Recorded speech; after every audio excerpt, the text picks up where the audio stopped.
Video को like करके आगे शेयर ज़रूर कर देना। आया हो सर पर जिस पे नाले ने रसूल छपा हुआ हो, मैं उस पर कोई हुक्म नहीं लगा रहा हूं, मैं बताना ये चाहता हूं इश्क था क्या और हमने उसको क्या करार दिया। दरअसल बात ये है, एक चीज होती है उसकी असल होती है और एक चीज होती है जो उसका नाम होता है। मिसाल के तौर पर अगर आपको प्यास लगी है तो आप पानी पिएंगे तब आपकी प्यास बुझेगी। अगर आप पानी पानी कहते रहे जिंदगी भर पानी कहते कहते मर जाओगे मगर प्यास न बुझ सकेगी। अगर आप जो है ज़बान को मीठी लज्जतें देना चाहते हो तो शहद शहद का नाम लेते रहोगे, कभी ज़बान को लज्जत नहीं मिल सकेगी। इसलिए कि शहद एक नाम है, नाम जपने से आपको मिठास नसीब नहीं हो सकती। पानी एक नाम है, नाम जपने से आपकी प्यास नहीं बुझ सकती। खाना एक नाम है, अल्लाह अकबर, खाने का नाम लेने से आप और हमारी भूख कभी नहीं मिट सकती। एक है नाम और एक है हकीकत। अगर भूख मिटाना है खाना खाना पड़ेगा तब भूख मिटेगी, प्यास मिटाना है पानी पीना पड़ेगा तब प्यास मिटेगी। इसी तरीके से इश्क रसूल एक नाम है। इश्क रसूल आशिक आशिक कहने से कभी कोई आशिक रसूल नहीं हो सकता जब तक के इश्क के तकाजे पूरे न किए जाएं। इश्क के तकाजे क्या है अब मैं आपके सामने उसको रखना चाहता हूं। अब तक हमने इश्क की बातें बहुत की है, इश्क की बातें बहुत सुनी है, लेकिन आओ इश्क के कुछ तकाजे होते हैं। अल्लाह अकबर, सबसे पहला तकाजा इश्क का ये है कि इश्क की सिर्फ बात न की जाए बल्कि वाकई इश्क किया जाए। और याद रखिए कि मोहब्बत करना ही आसान नहीं है तो इश्क करना कहां से आसान है। इश्क और मोहब्बत में भी फर्क है। हम तो मोहब्बत की बात ही नहीं करते, हम तो सीधा इश्क की बात करते हैं। इश्क और मोहब्बत में फर्क है।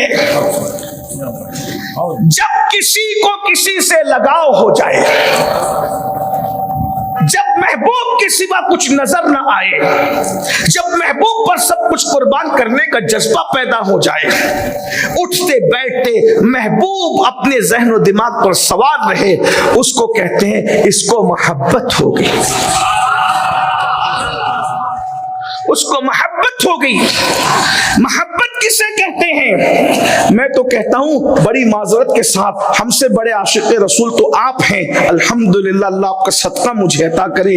लेकिन एक बात आपको कहूं मेरे भाई, अगर मोहब्बत ही के बारे में हमें चेक किया जाए तो हम मोहब्बत ही में नाकाम है। इश्क तो बहुत बात की मंजिल है।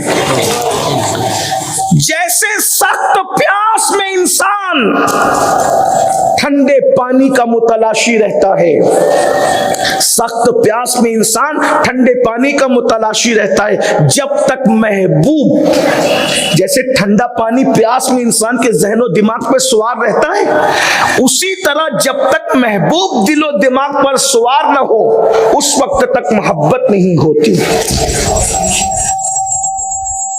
अगर आपको सख्त प्यास लगी है, सख्त तरीन प्यास लगी है, अगला महीना इंशाअल्लाह माह रमजान शरीफ का होगा, अल्लाह ताला हमें वहां तक पहुंचाए और हमें रोजों का शरफ अता करे।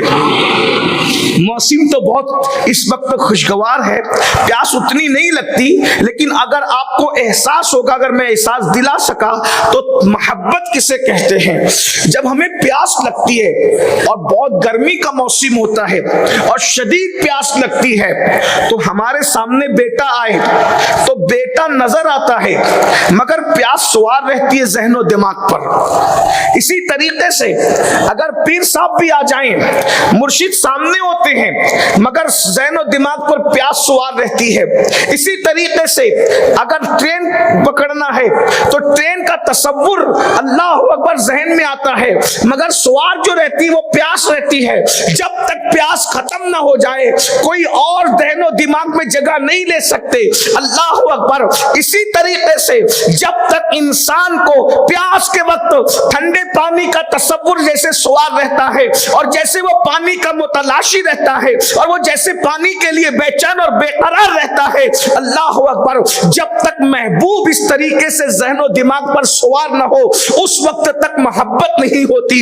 अभी मैं तो बिल्कुल ABCD से आगाज कर रहा हूं, अली बा से शुरुआत कर रहा हूं, ये होती है मोहब्बत। अब अपने आप में डूब कर सोचो, इससे पहले के कब्र की वादियों में जाओ, इससे पहले के मैदान महशर में नबी को मुंह दिखाओ, खुदा का सामना हो, मुझे बताओ क्या ठंडे पानी की हाजत जैसे प्यास, शिद्दत की प्यास के वक्त ज़हनो दिमाग पे सवार होती है, उसी तरीके से क्या हमारे नबी का तसव्वुर भी हमारे जहन में ऐसे ही आता है? क्या हमारे नबी का ख्याल भी हमारे जहन में ऐसे ही आता है? ये तो मोहब्बत का तकाजा है। अब मुझे बताओ, नबी